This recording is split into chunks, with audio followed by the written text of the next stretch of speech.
भी लोग, मैं आपका इनिशियस नो, आप देख रहे हो टॉय जी ब्लॉग। आज हम आपके लिए लेके आए साइकिल। तो इसके अंदर क्या है? चलो इसको खोलते हैं। साइकिल गाइस, ये हमारी साइकिल है। इसको खोलते हैं। ये हमारी साइकिल है। मैं कैसे हमारी कंडीशन बताती हूँ आपको पता है। तो इसकी काट ली है।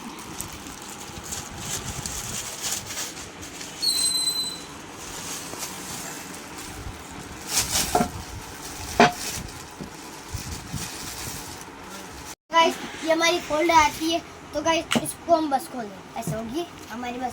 और इधर एक बटन आता है, इस बटन को दबा के हम नीचे कर सकते हैं। ये हमारा एक बटन है। ये देखो गाइस, इसके टायर पे आप नजर डाल दो। ये देखो गाइस, जैसे चलती है इसके अंदर लाइट लगती है। तो गाइस इससे साइड एडजस्ट कर सकते हैं। ये देखो ये बटन है, इसको अंदर दबाओ। तो चलो गाइस अभी इसको चलाते हैं। तो गाइस मैं हमारे साइज की तरह एडजस्ट कर लेता हूँ। तो गाइस ये मेरा साइज हो गया एडजस्ट। तो चलो गाइस अब इसको चलाते हैं। तो गाइस पहले एक बार ये देखो, ये चल रही है तो लाइट लग रही है, देखो ये चल रही है।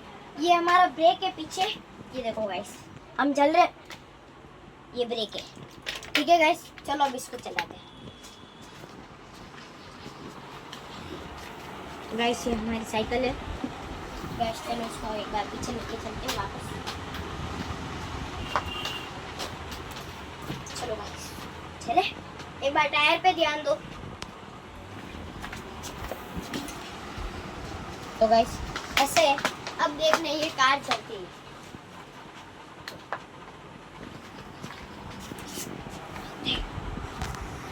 तो अगर गाइस आपको ये लेनी है तो पाली सूरजपुर गणेश मार्केट के अंदर आपको ये मिल जाएगी। आपको ये मात्र 1200 रुपये में पड़ जाएगी। तो आज के लिए इतना ही। तो लाइक करो, शेयर करो, सब्सक्राइब करो। ध्रुमा भाई का चैनल है अनिश वैष्णव का। तो thank you so much, bye and take care.